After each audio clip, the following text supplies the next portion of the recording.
नमस्कार दोस्तों, मैं भगवान राम सारण एक बार पुनः आप सभी का एग्जाम एजुकेशन के ऑनलाइन प्लेटफॉर्म पर हार्दिक स्वागत है।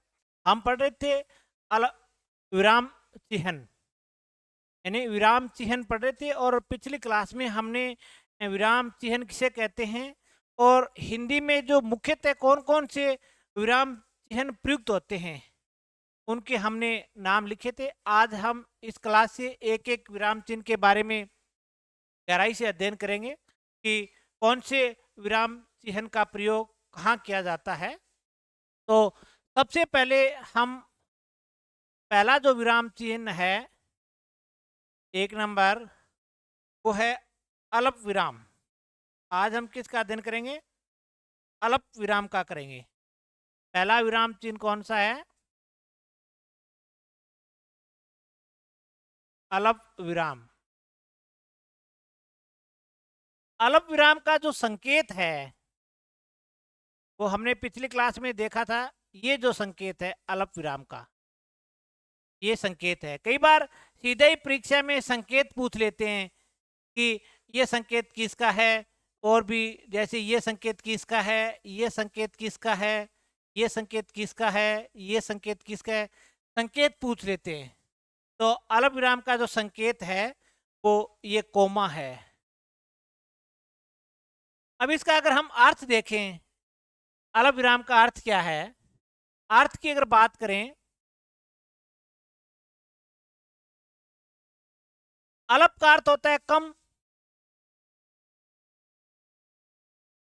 विराम का अर्थ होता है ठहरना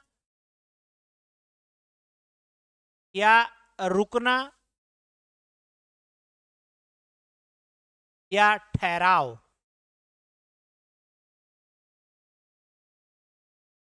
इसलिए इसका अर्थ क्या हुआ? कम रुकना, कम ठहरना, कम ठहराव। यानी किसी वाक्य को बोलते समय या पढ़ते समय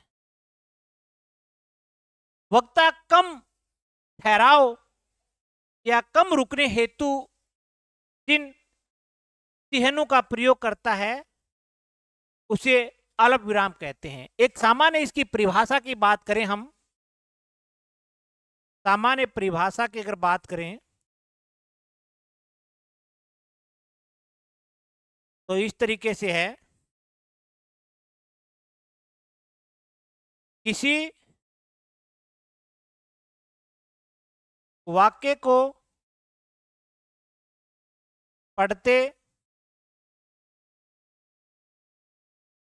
या बोलते समय कम रुकने या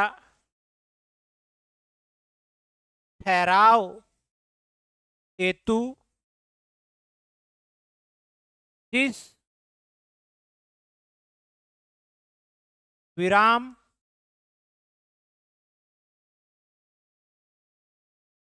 चिह्न का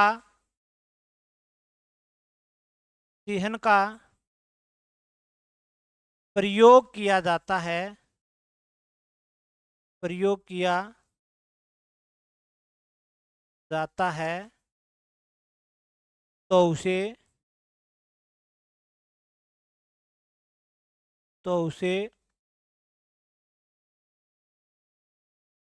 अल्प विराम कहते हैं।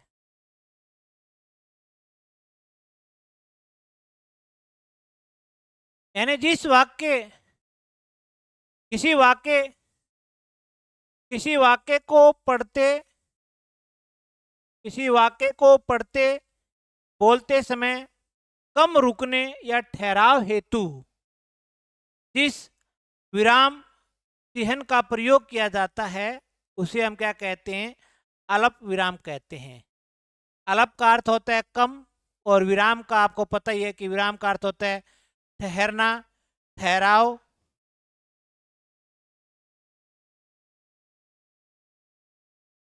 अब इनका प्रयोग कहां पर किया जाता है वो हम देखते हैं।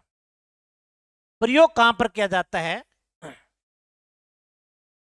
निम्नलिखित निम्नलिखित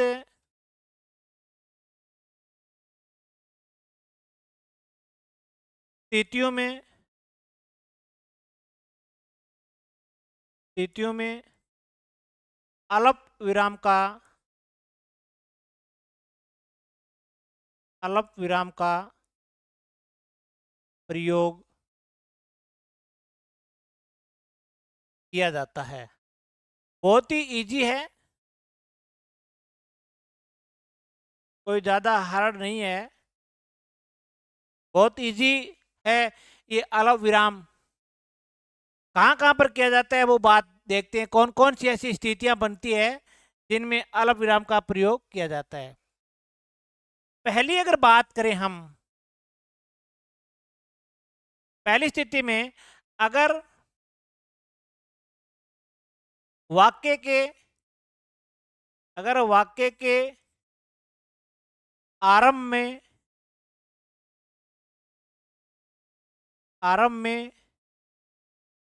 हाँ या नहीं आता है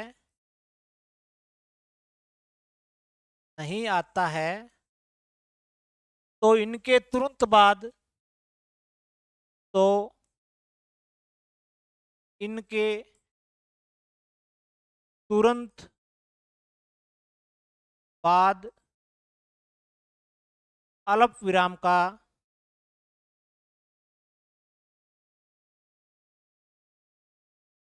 अल्प विराम का प्रयोग किया जाता है। यानी अगर किसी वाक्य के आरंभ में क्या आ जाता है, हाँ आ जाता है, या प्रारंभ में नहीं शब्द आ जाता है, तो इनके ठीक बाद हम अल्प विराम का प्रयोग करेंगे। जैसे किसी ने मुझसे पूछा कि आप पढ़ते हो, तो मैंने उसका जवाब दिया हाँ मैं पढ़ता हूं। जैसे हाँ, अल्प विराम, मैं कक्षा 10वीं में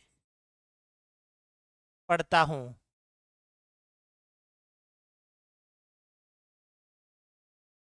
तो यहाँ हाँ के तुरंत बाद हमने किसका प्रयोग किया है, अल्प विराम का प्रयोग किया है। यानी वाक्य के आरंभ में अगर हाँ या नहीं आता है, जैसे किसी ने कहा कि आप जयपुर जाओगे, तो मैंने कहा नहीं मैं जयपुर नहीं जाऊंगा। तो नहीं, मैं जयपुर नहीं जाऊंगा।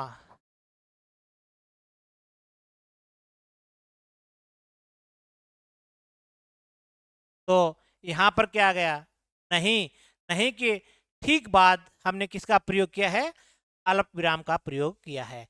तो पहली कंडीशन यह है कि अगर वाक्य के आरंभ में ये शब्द आते हैं हाँ या नहीं, तो वहां पर हम अल्प विराम का प्रयोग करेंगे।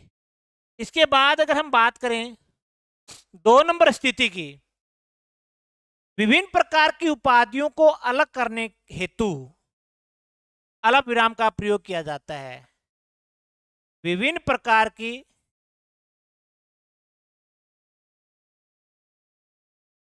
विभिन्न प्रकार की उपाधियों उपाधियों को अलग करने हेतु अल्प विराम का प्रयोग किया जाता है। करने हेतु अल्प विराम का प्रयोग किया जाता है।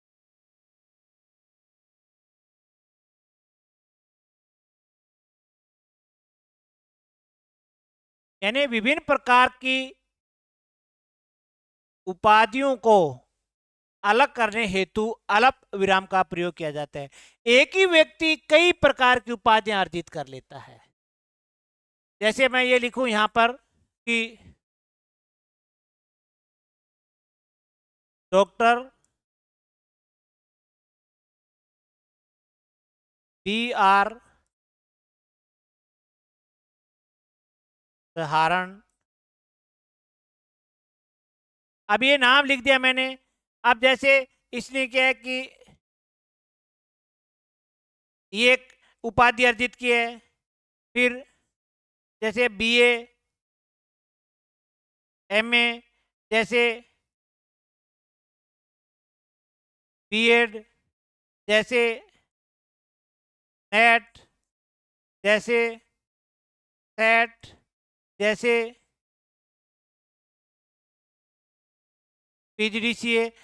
ये इन उपाधियों को अलग दर्शाने के लिए, अलग करने हेतु हमने इनके मध्य में अल्प विराम का प्रयोग किया है। एक ही व्यक्ति कई उपाधियां अर्जित कर लेता है, तो उनको अलग दर्शाने के लिए हम किसका प्रयोग करते हैं? अल्प विराम का प्रयोग करते हैं। BA MA B.Ed net set PG, और भी उपाधियां हो सकती है, जैसे MPhil है, PhD है। तो किसी भी प्रकार की उपाधियों को अलग दर्शाने हेतु हम अल्प विराम का प्रयोग करते हैं। इसके बाद अगर हम बात करें नंबर 3, नंबर 3 की बात करें, अगर किसी वाक्य में, अगर किसी वाक्य में लगातार संज्ञा शब्द आते हैं, लगातार संज्ञा शब्द आते हैं,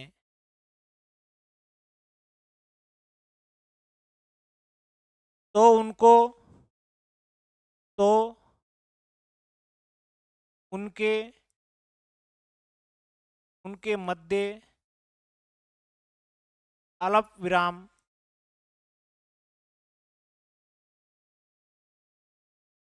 अल्प विराम का प्रयोग किया जाता है।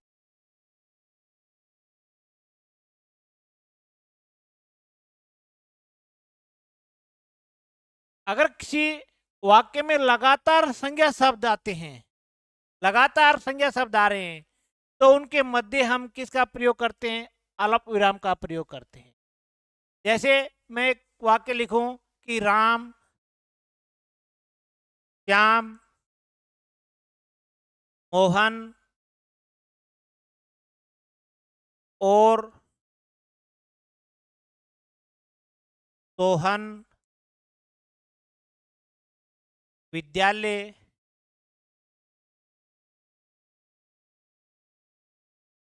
जाते हैं।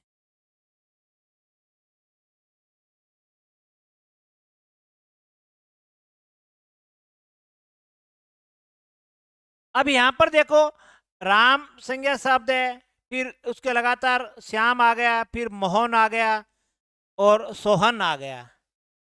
अंतिम दो के बीच में तो हमने इस अव्यय का प्रयोग कर दिया है, लेकिन यहां राम, श्याम, मोहन और सोहन, तो राम और श्याम, श्याम और मोहन के मध्य हमने अल्प विराम का प्रयोग किया है। क्योंकि अगर किसी वाक्य में लगातार संज्ञा शब्द आ रहे हैं, लगातार संज्ञा शब्द आ रहे हैं, तो उनके मध्य हम अल्प विराम का प्रयोग करते हैं। और भी कई शब्द आ सकते हैं इस प्रकार के, जैसे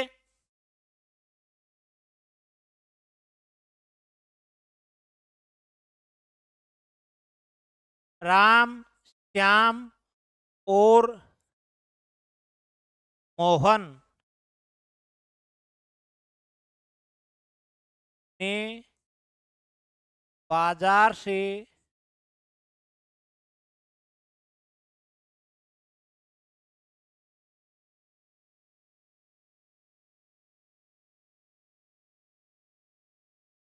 बाजार से आम, केले तथा संतरे खरीदे।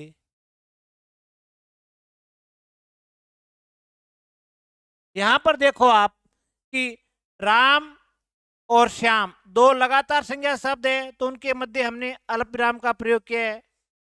फिर अंतिम दो के मध्य हमने किसका प्रयोग किया है?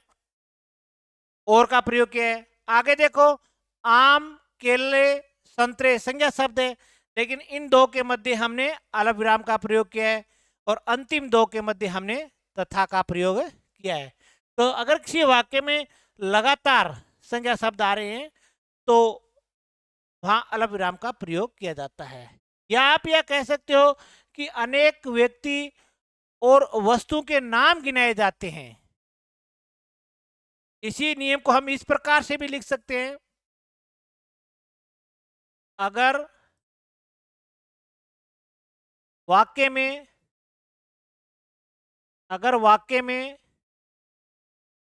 अनेक व्यक्तियों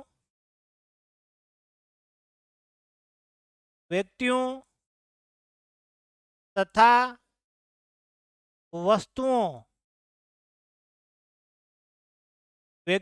वस्तुओं के नाम गिनाए जाते हैं, तो वहां अल्प विराम का प्रयोग किया जाता है। तो वहां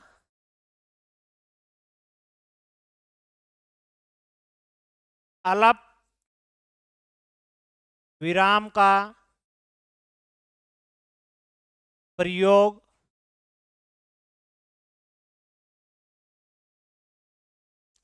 किया जाता है। इस प्रकार से भी इस नियम को आप लिख सकते हो। और जो 3 नंबर बताया था वो भी ऐसा ही था। यही है कि तरीके का, अगर वाक्य में अनेक व्यक्तियों के नाम या वस्तुओं के नाम गिनाए जाते हो तो वहां पर हम अल्प विराम का प्रयोग करेंगे। वही बात है, जैसे एक वाक्य आ गया, राम, श्याम, सोहन, मोहन और गीता पुस्तक पढ़ते हैं। तो ये एक वाक्य हो गया। तो यहाँ अनेक व्यक्तियों के नाम है, तो इनके मध्य हम अल्प विराम का प्रयोग करेंगे, और अंतिम दो जो शब्द हैं संज्ञा शब्द, उनके मध्य हम और तथा वह का प्रयोग कर सकते हैं। तो ये 3 नंबर और 4 नंबर एक जैसी है। इसके बाद अगर हम बात करें 5 नंबर स्थिति की, अगर बात करें हम, तो वो 5 नंबर स्थिति ये है कि अवतरण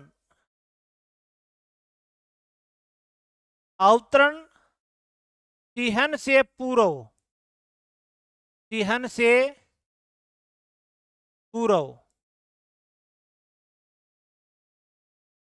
अवतरण चिह्न से पूर्व हम किसका प्रयोग करते हैं? अल्प विराम का प्रयोग करते हैं। अवतरण में एकल और दोहरा आते हैं, तो इसमें क्या है कि दोहरा अवतरण आएगा। दोहरा अवतरण, ये आपको ध्यान रखना है कि दोहरा अवतरण होगा तो उससे पूर्व किसका प्रयोग करेंगे? हम अल्प विराम का प्रयोग करेंगे। जैसे गांधी जी ने कहा, गांधी जी ने कहा, करो या मरो। तो ये किसी का वाक्य आप ज्यों का त्यों लिख रहे हो, डू एंड डाई, करो या मरो, ये इसने नारा दिया था। अगर किसी का वाक्य आप ज्यों का त्यों लिख रहे हो तो वो दोहरा अवतरण चिह्न में बंद होगा, जैसे सुभाष चंद्र बोस ने कहा कि तुम मुझे खून दो, मैं तुम्हें आजादी दूंगा। गांधी जी ने कहा आराम हराम है। तो अगर किसी के वाक्य को हम ज्यों का त्यों लिख रहे हैं, तो ज्यों का त्यों लिखने के लिए हम दोहरा अवतरण का प्रयोग करेंगे। अगर किसी वाक्य में हम शीर्षक दर्शा रहे हैं अलग से, तो उसमें हम एकल अवतरण का प्रयोग करते हैं। तो दोहरा अवतरण से पूर्व है वो अल्प विराम का प्रयोग किया जाता है। ये कई बार महत्वपूर्ण भी है और बहुत बार एग्जाम में ये पूछा भी गया है, दोहरा अवतरण का। इसके बाद अगर हम बात करें 6 नंबर की, समय सूचक शब्दों को अलग दर्शाने हेतु अल्प विराम का प्रयोग किया जाता है। 6 नंबर की अगर बात करें तो समय सूचक शब्दों को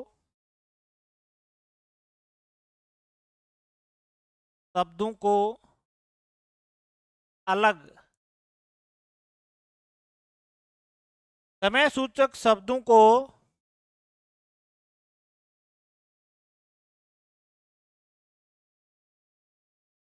अलग दर्शाने हेतु अल्प विराम का प्रयोग किया जाता है।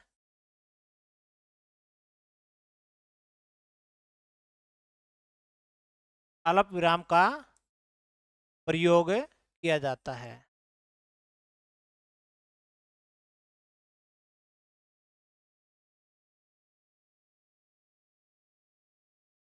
यानी समय सूचक कोई शब्द आ रहा है तो उनको हम अलग से प्रदर्शित करने के लिए किसका प्रयोग करेंगे? अल्प विराम का प्रयोग करेंगे। जैसे मैं ये कहूं कि कल सोमवार, समय सूचक शब्द आ गया सोमवार, 20 जुलाई 2023 को परीक्षाएं आरंभ होगी।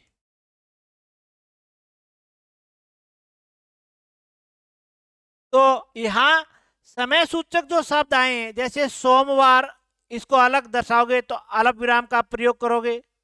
फिर आगे देखो 20 जुलाई 2022, ये समय सूचक शब्द है, इनको अलग से दर्शाने के लिए अल्प विराम का प्रयोग करोगे। यानी वाक्य में समय सूचक जो शब्द आते हैं उनको अलग दर्शाने हेतु हम किसका प्रयोग करते हैं? अल्प विराम का प्रयोग करते हैं। जैसे हम दिनांक लिखते हैं, कई बार हम दिनांक लिखते हैं। जैसे मान लेते हैं कि आज दिनांक है 18/7/2024। ये जो तरीका है दिनांक लिखने का, ये बिल्कुल ही गलत है। ये तरीका गलत है। आप जो दिन है उसे अंकों में लिखो, 18 जुलाई, महीने को शब्दों में लिखो और फिर अल्प विराम 2024। ये जो तरीका है दिनांक लिखने का, ये सही है। और यहाँ पर समय सूचक शब्दों को हमने अलग से दर्शाने के लिए इसका प्रयोग किया है, अल्प विराम का प्रयोग किया है। इसके बाद अगर हम बात करें, कई बार संबोधन के लिए, कई बार संबोधित करते हैं। जैसे हम कई बार एक 7 नंबर की बात करें तो कई बार किसी को संबोधित करने हेतु, किसी को संबोधित करने हेतु, यानी कई बार हम क्या करते हैं, किसी को पर्टिकुलर किसी को संबोधित करना है। अगर हमें किसी जन समूह को संबोधित कर रहे हैं या किस बहुत सारी पब्लिक को संबोधित करें तो संबोधन संकेत ही आएगा। लेकिन पर्टिकुलर जैसे मैंने किसी को संबोधित किया कि राम तुम आजकल कम पढ़ते हो, ये मैंने पर्टिकुलर एक व्यक्ति को संबोधित किया है, किसी को कहा है, जैसे राम तुम आजकल कम पढ़ते हो। तो यहाँ राम के लिए तुम जो शब्द है वो किसके लिए प्रयुक्त हुआ है? राम के लिए प्रयुक्त हुआ है। इसका मतलब है कि वाक्य यहाँ से शुरू हुआ है। वाक्य तो तुम आजकल कम पढ़ते हो, वाक्य तो यहाँ से शुरू हुआ है। वाक्य में कर्ता कौन है? ये है। ये तो हम संबोधन के लिए किसी लगाया शब्द लगाया है। राम शब्द तो हमने संबोधन के लगाया है। तो कई बार पर्टिकुलर कोई व्यक्ति विशेष को अगर हम संबोधित कर रहे हैं तो वहां पर भी अल्प विराम का प्रयोग किया जाता है। वाक्य तुम आजकल कम पढ़ते हो यहां से शुरू होता है। ये भी कई। इसके बाद अगर हम बात करें, जैसे वाक्य में उपवाक्य आते हैं, उनको दर्शाने हेतु अल्प विराम का प्रयोग किया जाता है। 8 नंबर अगर स्थिति की बात करें हम,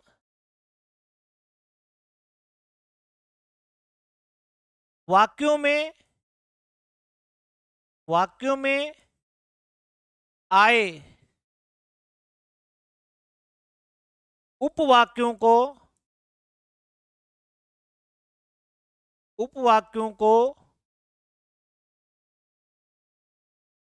अलग दर्शाने हेतु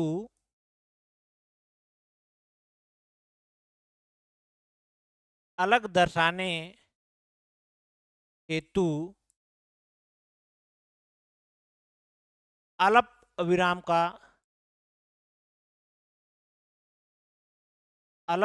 का प्रयोग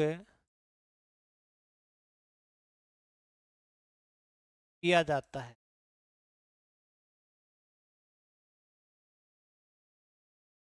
जैसे हवा चली,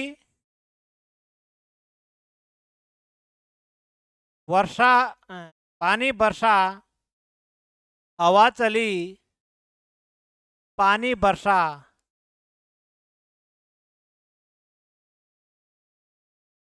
ओले गिरे।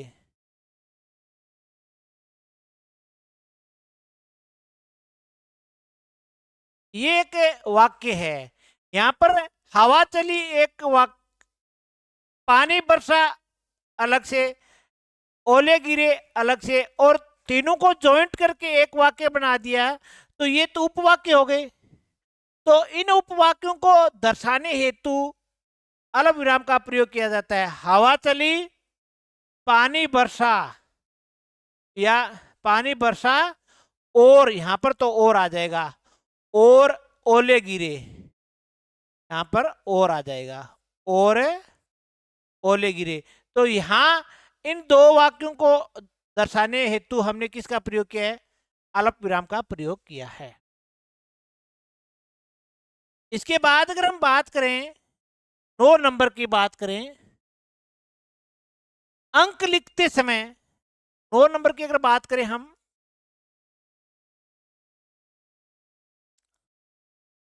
अंक लिखते समय हम जैसे अंक लिखते हैं ना, तो अंक लिखते समय अल्प विराम का प्रयोग किया जाता है। जैसे 1, 2, 3, 4, 5, 6, 7, इस तरीके से आप अंक लिखोगे तो अल्प विराम का प्रयोग किया जाएगा। इस तरीके से आप 1, 2, 3, 4, 5, ये नहीं, ये तो फिर 12,345 हो गए, आपको अलग से दर्शाना पड़ेगा। अब ये पर्टिकुलर एक है, इन दोनों को कोई 12 नहीं बोलेगा। अगर आप इस तरीके से लिखेगो 1, 2, इसका मतलब ये 1, 2 है या 12 है। ठीक है, तो ये तरीका गलत है, ये तरीका सही है। यानी अंक लिखते समय हम अल्प विराम का ही प्रयोग करते हैं। कई बार क्या है कि एक ही वाक्यांश में शब्द की आवर्ती होती है। जैसे एक साधारण सी बात है, अगर किसी वाक्यांश में शब्द की आवर्ती होती है, 10 नंबर की अगर बात करें,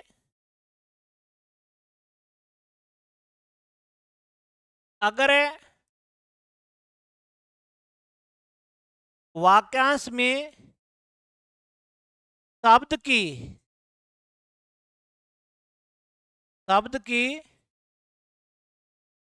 पुनरावृत्ति कह सकते हो आप, पुनरावृत्ति होती है। जैसे किसी वाक्य में एक ही शब्द 2 बार आ जाता है, तो वहां अल्प विराम का प्रयोग किया जाएगा। जैसे एक शब्द आ गया, नहीं नहीं, मैं पढ़ता हूं।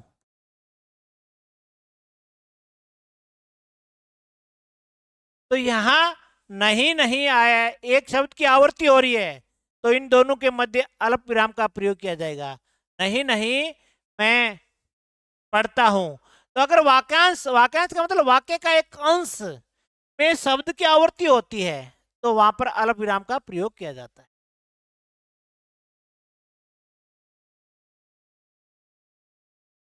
अगर क्योंकि और इसलिए से पूर्व भी, मतलब हम अल्प विराम का प्रयोग करते हैं कि नॉर्मल सी बात है। जैसे 11 नंबर है, कोई वाक्य क्योंकि से शुरू हो रहा है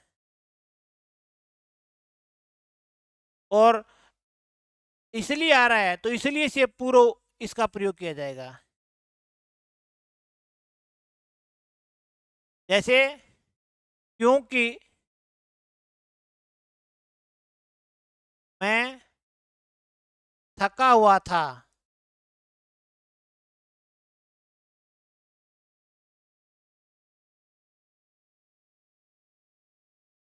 इसलिए इसलिए